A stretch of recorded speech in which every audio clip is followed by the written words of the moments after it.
Annihilation is a bad adaptation. But that's not a bad thing. I'll even go as far as to say that's the point.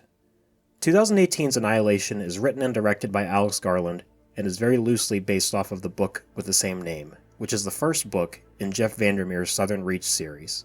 Paramount acquired the rights in 2013 to make a film based off of the book, despite the book not being released until 2014. Alex Garland, fresh off the success of his film Ex Machina, was hired to write and direct in 2014. Garland decided to only adapt the first film in the trilogy and not include the other two, titled Authority and Acceptance. And when I say that, he kinda didn't really need to adapt them. Alex Garland explains his version of Annihilation as a memory of the book, with the intention to capture the dreamlike state of the book. Ironically, I haven't read the book in like 7 years, so my references to the book might be a little hazy as well, and I never read any of the other books in the series, but the choice to not entirely adapt the novel works in the film's favor. So I guess this is the part where I warn everybody about spoilers for both the book series and the film, instead of just spewing them out like some kind of jackass. So I remember a tower that is talked about in the book that is actually like a tunnel, but our main character can't help but see it as a tower. It just seems like something that wouldn't quite translate to film as well as it works in text. All of the characters in the book are just titled their jobs. They don't actually have real names. In the film, there's a lot more focus on the shimmer, which is like this alien-like zone that our characters have to explore, which we'll get into later, and less on the organization, which is the Southern Reach. Even the term Annihilation is changed in the film. In the book, it's like a safe word that everyone uses before they off themselves. In the film, it's kind of just a reference as to what happens to things that live in the shimmer. So ever since I've seen Annihilation, I've kind of been obsessed with it. I've seen this movie probably 20 times at least, and the ending is something that still haunts me. I'll never forget that uncomfortable score by Ben Salisbury and Jeff Barrow piercing my eardrums at the end. The amazing visual effects led by Andrew Whitehurst are some of the most incredible things that I've ever seen, and I'm excited to talk about it when we get there. I can honestly drool over this movie for hours. I like to think of this movie as a spiritual companion to the book Roadside Picnic and its movie adaptation Stalker, even though Jeff Vandermeer says that it's not inspired by those things at all. But they're both so similar and different at the same time. I even like the dark and gloomy tone of Stalker compared to the beautiful atmosphere of Annihilation. I've also seen comparisons to H.P. Lovecraft's The Color Out of Space and the podcast Tanis that I've been meaning to finish for years. I started listening to that during the pandemic and never finished it. So there's all of these similarities, but I can't help but think Annihilation is the best of them all, even over its book. I'm really excited to delve into it, so let's all walk into the shimmer as we delve into the 2018 film Annihilation.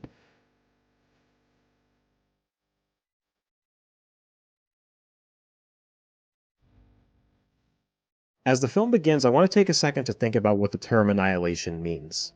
What would normally come to your mind is complete destruction. In particle physics, which is the study of fundamental particles and forces that constitute matter and radiation, annihilation means something a bit different that is more accurate to what this film is. Annihilation is when a matter meets its antimatter, and when that happens, it's not destruction, it's actually change or transformation. As we go through the film, keep that in mind, that things are actually transforming and changing, not being destroyed. Lena is our main character. She actually has a name here as opposed to the book just calling people by their job title.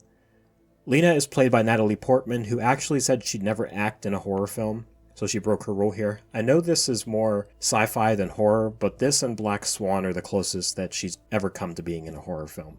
She's actually very good in this, so it's unfortunate that she never really delved into a full-on horror film. At the opening of the film, we learned that Lena has been in the shimmer for 4 months, despite only having enough food for 2 weeks. So this movie is doing this flashback thing where we kind of see the outcome before we see what entirely happened.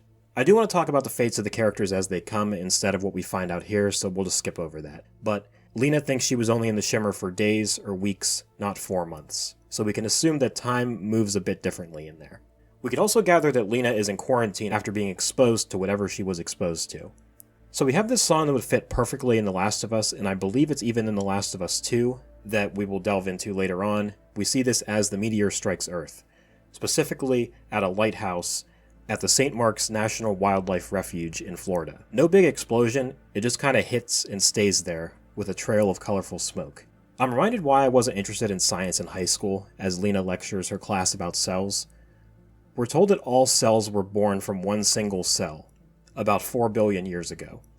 One cell became 2, 2 became 4, 4 became 8, and so on.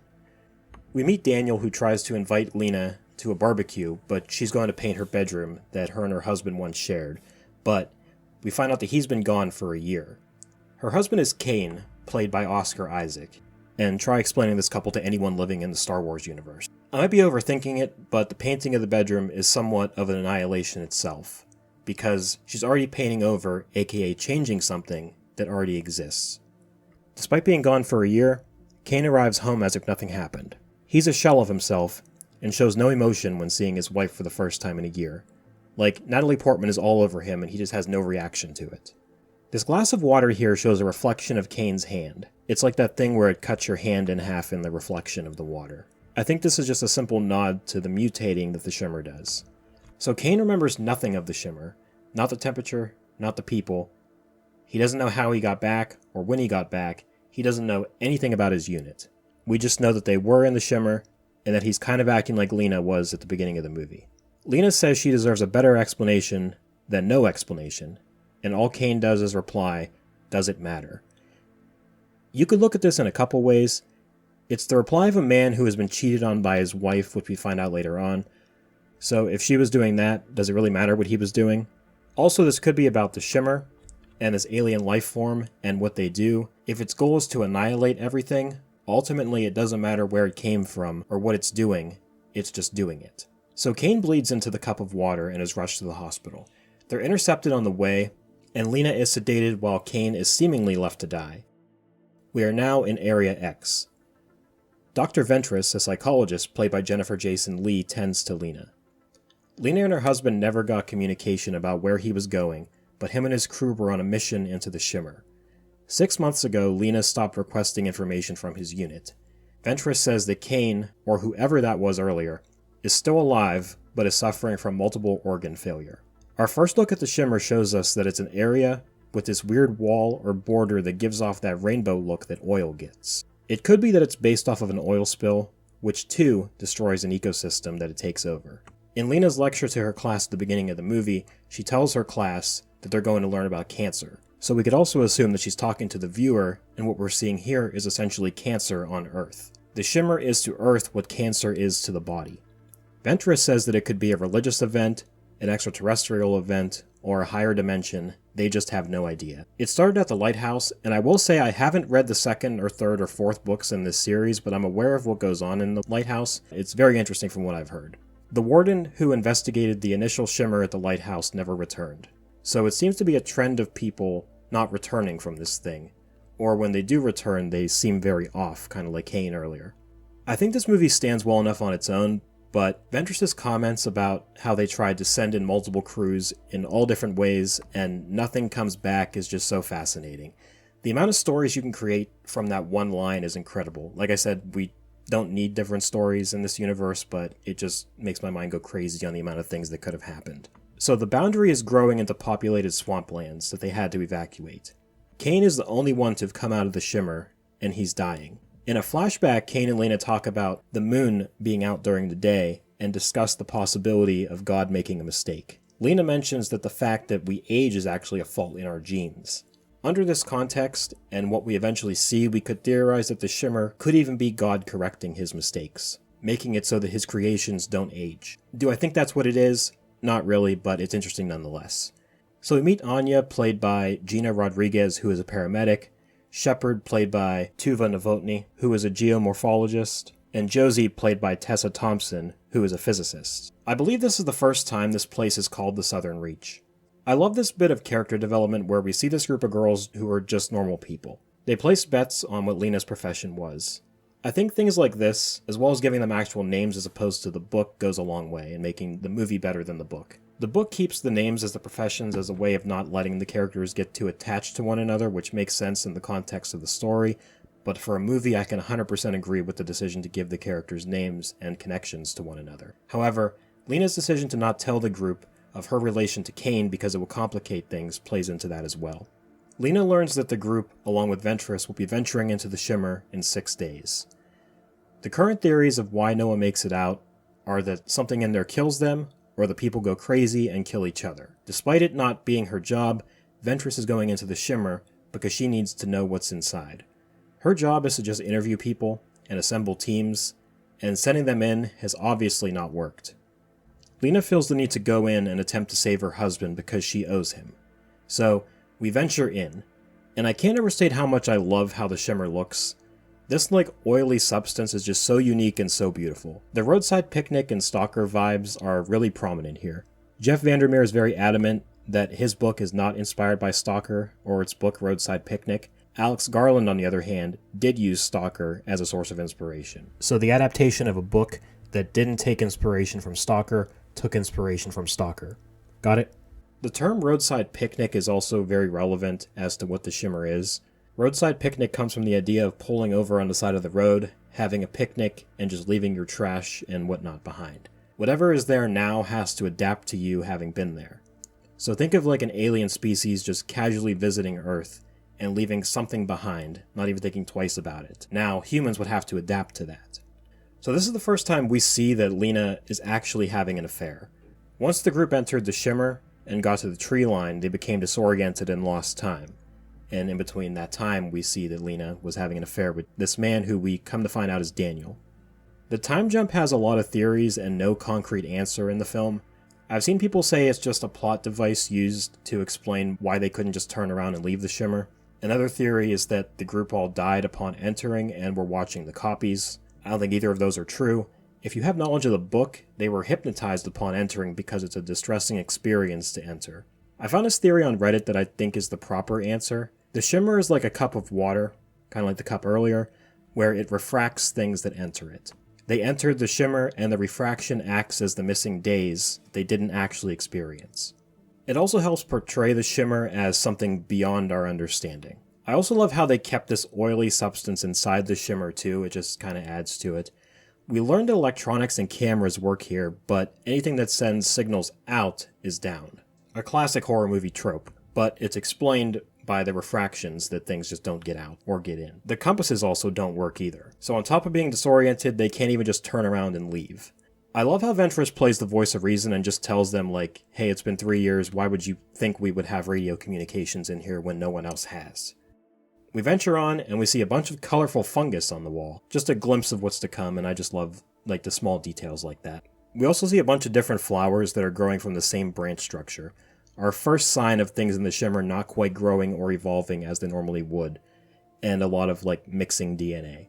They go to a hut that is half submerged in water, and something grabs Josie's, so there are violent creatures here. Who would have thought? It's a massive alligator, which, fun fact, are one of my biggest fears.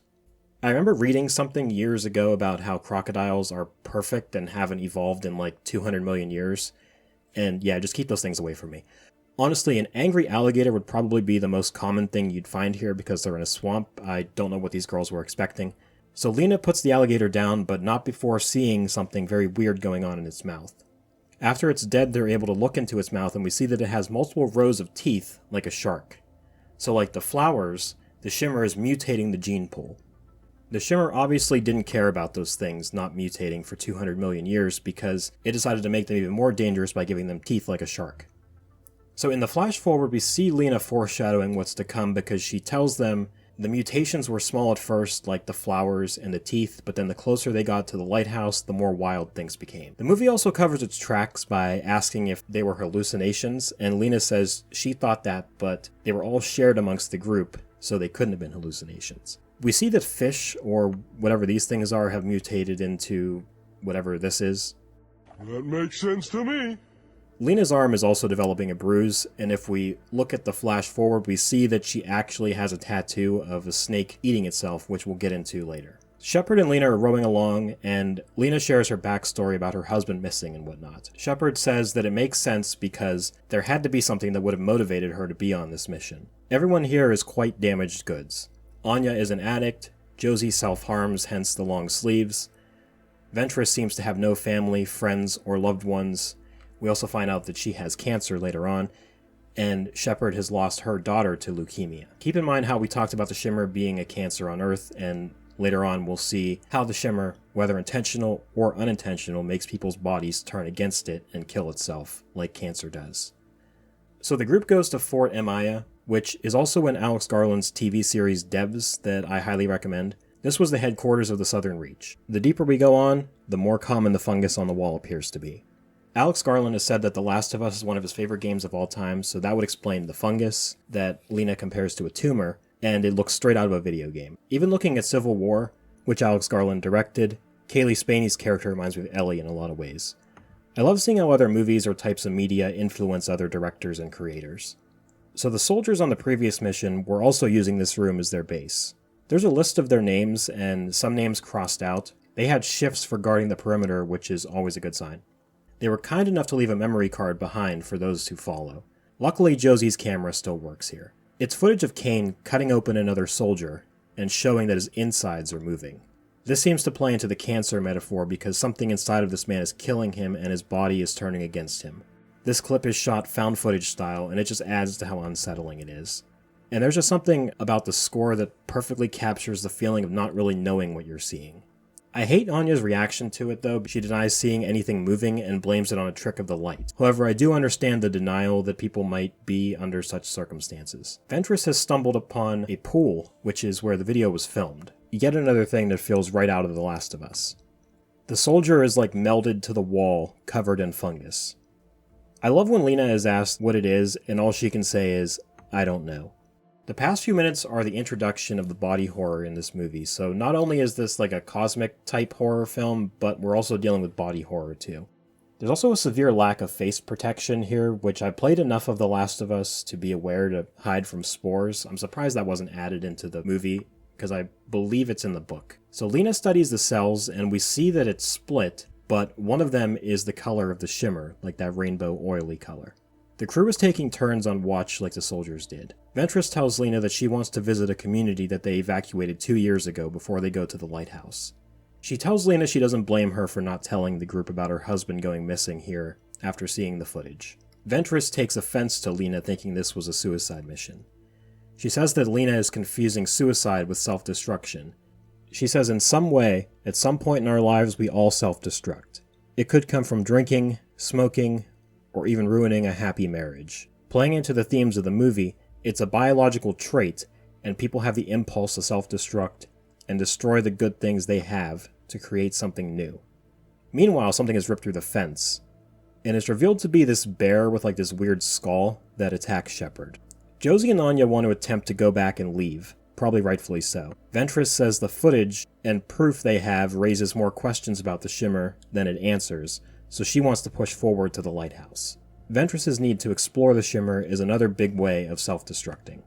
She had a safe job like we talked about, and yet is going out of her way to go into the shimmer and risk her life. She doesn't even really acknowledge that Shepard was taken away by a freaking bear.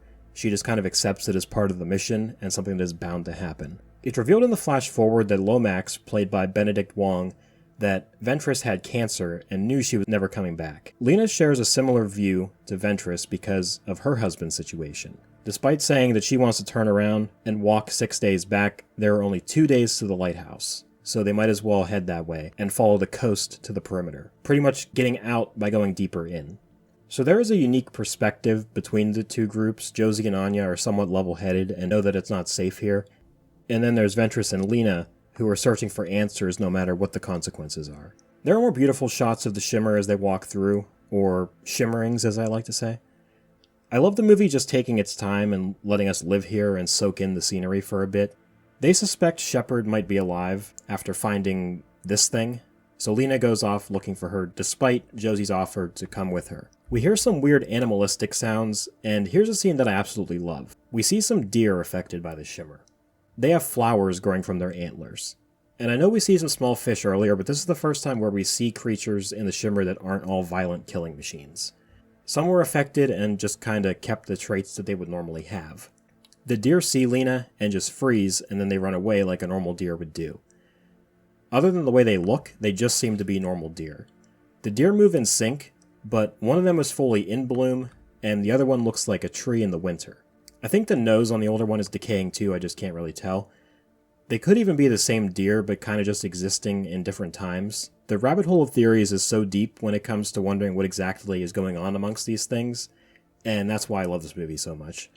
Side note, I once hit a deer with my car, and it didn't die, it just kind of messed up my car.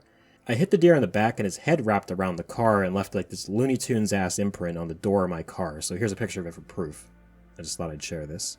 So, Lena locates Shepard's body to confirm that she was killed off screen by the bear and had her throat ripped out. Kinda open and shut as Lena goes back to the group, but we'll get back to Shepard in a few minutes and explain why the bear ripped her throat out. So the group gets to an abandoned town where we find the next weird species that are introduced, which are called mutant plants. Ventress has this wonderful idea to camp here despite there being plants in the shapes of humans. I'm assuming the plants were humans who were quickly mutated into plants. That would explain the type of stances they're in because it seemed like they were active at the time they became plants. Although Lena does think that they grew that way. This helps Josie come to the conclusion that the GPS communications aren't blocked, they're refracted, like the cup of water example from earlier. Josie says that if you sequenced a leaf, you would get human Hox genes, which are the genes that define the body structure. So like I said earlier, the leaves have taken over humans, or they're starting to grow like humans. I do have a theory that every mutation has killed whatever it becomes, which would explain why the crocodile has shark teeth and would explain what is coming up soon. Josie says that the shimmer is like a prism that refracts all DNA, even their own. It's like a blender that will take whatever DNA is in it and kind of just mix it together. The group gets to a house where they're staying and you can feel the paranoia growing. Anya is even checking her hands and sees her fingerprints change. That night, Lena takes a sample of her own DNA and sees that the cells split, and one is even the rainbow color of the shimmer. We learn that Daniel, the guy who Lena is having an affair with, also had a wife, so he is doing some self-destructing too. Anya has found a necklace with Kane's picture in it that belonged to Lena. This leads her to attacking the group and tying them up. I love movies that have like this bubble of paranoia that you're just waiting to watch burst. Anya was the most distraught over Cass's death. She wanted to leave the shimmer but was forced to continue, and then she saw her fingerprints start to move. And she found out that Ventress and Lena had been lying the whole time, so of course she'd be the one to break first. So the theories about the previous missions into the shimmer were that the people got killed by something, or they went crazy and killed each other. So Anya is suspicious of Shepard's death because Lena and Ventress are the only ones that saw the bear that killed her. Lena is not telling the truth about her husband, and that doesn't help about Anya's growing suspicions either. Gina Rodriguez's performance is just really unsettling and great here. One second she's pissed off, and then it switches to paranoia because she's worried about being cut open and her insides moving like that soldier from the video. Then she's back to being violent when she realizes that she has them tied up and can cut them open. Right on cue, the bear that Anya said she never saw arrives, but we hear Shepard screaming. We saw her dead body, right? Well, get ready to understand why Annihilation narrowly beats out Midsummer as my favorite movie where somebody gets put inside of a bear. It doesn't matter how many times I see this movie, every time this bear enters the room and its roars are mixed with Shepard's cries for help, it's just this unexplainable feeling of dread that comes over me. The bear stalks them for a bit before Anya shoots it. It knocks Lena and Josie out of their chairs on its way to kill Anya. The bear also goes for Anya's throat too, like it did when it killed Shepard. Josie was knocked loose, so she's able to shoot the bear before it can kill Lena. We can still hear Shepard's cries for help, mixed with the painful roars of the bear being shot. It's just so good. I also love this shot here where it looks like some of the plants glow, like they create their own light source for the night. But what is this bear? The bear is probably the most memorable part of the movie, or at least second most memorable depending on how you feel about the ending. Well, the bear ripped out Shepard's throat, which led to her voice box and probably part of her mind mutating inside of the bear. Keep in mind the idea that if a creature eats something in the shimmer, that it will begin having features like that creature. So as she was being killed by the bear, the scared and pained conscious of her was mutated inside of it, which would explain why it sounds like she's in so much pain and crying for help. That's the only part of her that exists anymore. You can't see it very clearly, but her skull is also growing out of the head of the bear too. When people talk about fates worse than death, this has to be at the top of the list. This causes Ventress to take off for the lighthouse because their minds and their bodies are starting to break down. Josie shares the mind of the viewer and says that she wouldn't like if what happened to Anya happened to her. We see that her forearms are beginning to sprout vines, beginning to cover the scars that she has. She takes off her long sleeves to reveal her scars that she had hid for the whole movie. She says that Ventress wants to face it, and Lena wants to fight it, but she doesn't want either of those things. Josie has accepted the fate that awaits her as she grows more vines and becomes one with the shimmer. It's a dark death, but probably the most peaceful from the movie. It's beautiful how the one who self-harms has the most peaceful death. It's still sad, but it's almost like we're seeing someone find their peace. A cool piece here is that in this flashback, Lena is reading a book called The Immortal Life of Henrietta Lacks. Essentially, the book is in here because her cells were different than normal cells, like how people entering the shimmer have their cells altered. Lena breaks down and is left on her own. We've witnessed the group totally self-destruct. Lena makes her way to the lighthouse.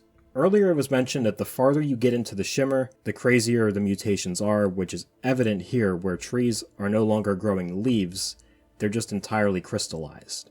I also love how a lighthouse, which is a symbol for safety, is where this whole thing began. There's also skeletons here which aren't given much attention. They seem to have not even been mutated, or if they did, the bodies are too decayed to even notice. I tried to even see if the bones laid out spell anything, but I couldn't decipher anything, so if you can, or if you know what these bones are, please let me know. You could see at the initial impact of the meteor that whatever landed here started to grow some kind of fungus-looking thing. Everything about the inside of the lighthouse just feels so gross. Like, it's very pristine looking, but it also looks not of this world, probably because it isn't from this world. So Lena finds a camera with more footage on it of her husband, as well as some creature, or whatever you want to call these things. Kane talks about how he thought he had a life, and he thought he was Kane, but now he's not sure. Rightfully so, he's seemingly having an existential crisis about what he is or what humans are. He makes reference to his skin moving, and his mind is cut loose. He tells someone behind the camera to find Lena before setting off a grenade on himself. As his body burns, another Kane walks from behind the camera. So the Shimmer has created a duplicate Kane, which is who we saw at the beginning of the film. I believe it wasn't able to capture the actual emotions of a human, which is why Kane was so cold to Lena, and his organs weren't able to function properly outside of the Shimmer, which is why he almost died earlier. We don't get the tunnel or the weird wall of words in the movie like we do in the book, but we do get this little hole that Lena goes down, where we hear Ventress's voice coming from. Ventress is seen without a face, and she says that this is the last phase. She gets her face back when Lena talks to her, and Ventress mentions how she wanted to see what was inside of the lighthouse. Just a heads up, be prepared for a lot of unanswered questions and a lot of speculation, because the movie gets really bizarre with not a lot of clear answers. She says it's not like us. Shout out to Kendrick Lamar. It's unlike us. She doesn't know what it wants or if it wants. Our bodies and our minds will be fragmented into their smallest parts.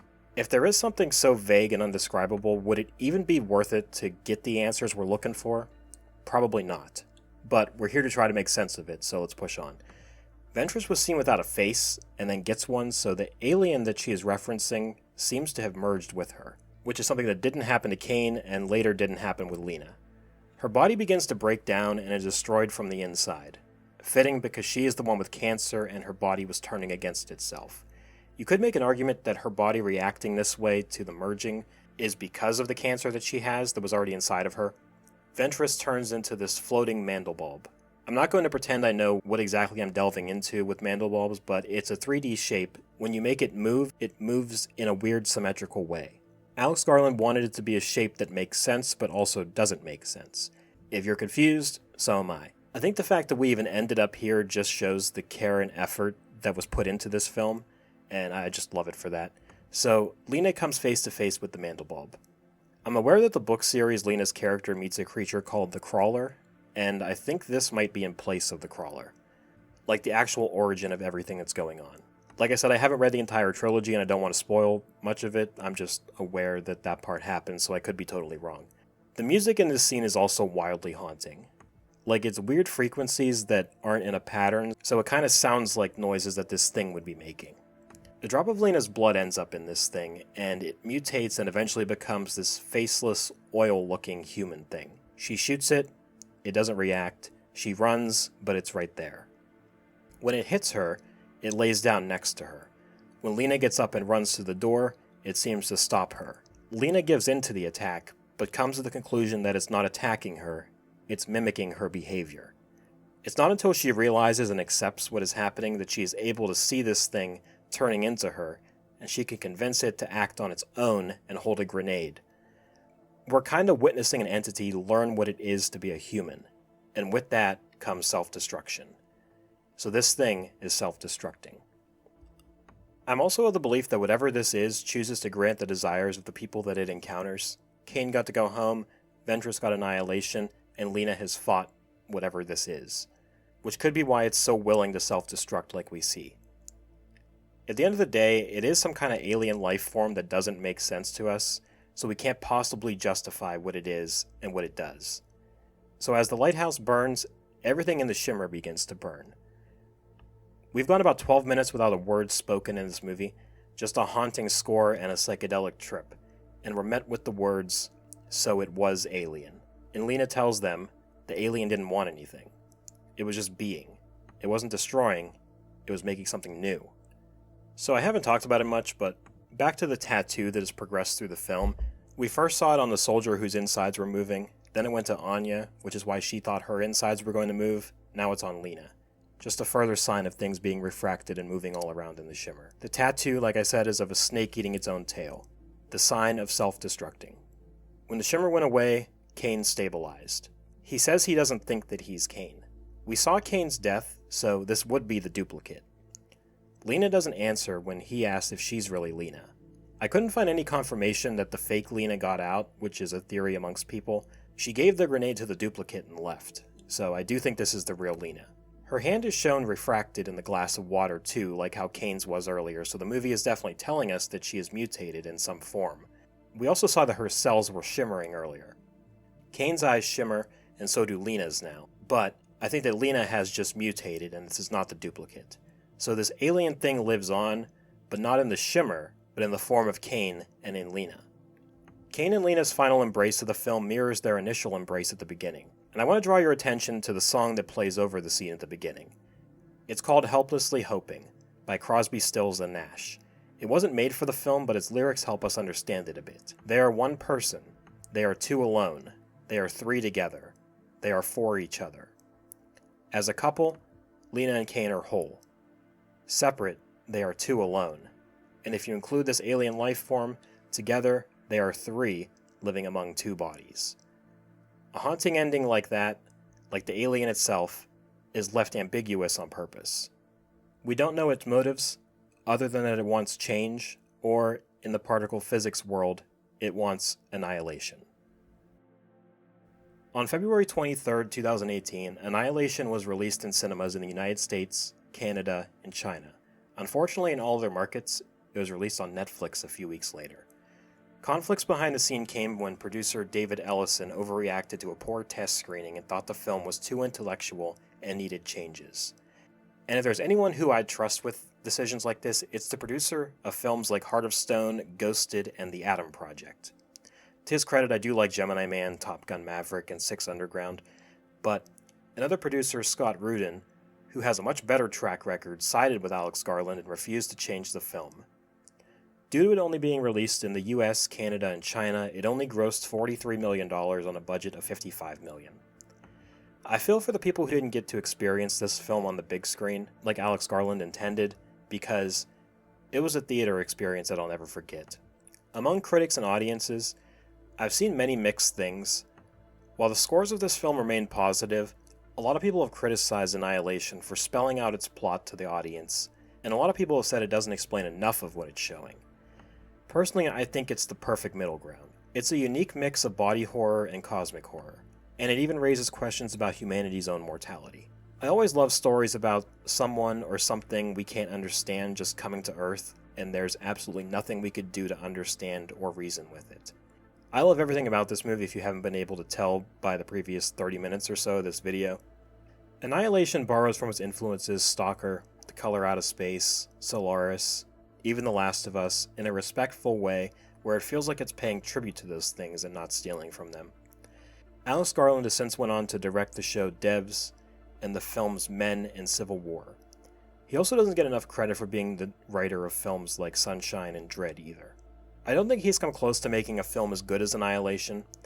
I liked Civil War well enough, but I didn't really care for Men at all. As for Jeff Vandermeer's Southern Reach trilogy, it has since become a series with a fourth book titled Absolution being released in 2024. Like I said, I haven't read those books yet, but writing this video has got me wanting to go down the rabbit hole, and I plan on reading all 4 books very soon. I might even update you guys on that process. So that'll do it for my analysis on Annihilation. My social medias are in the description below if you want to talk to me in the meantime, and feel free to make some suggestions on what movies you want to hear me talk about in the future. And I'll leave you with this. Annihilation is change.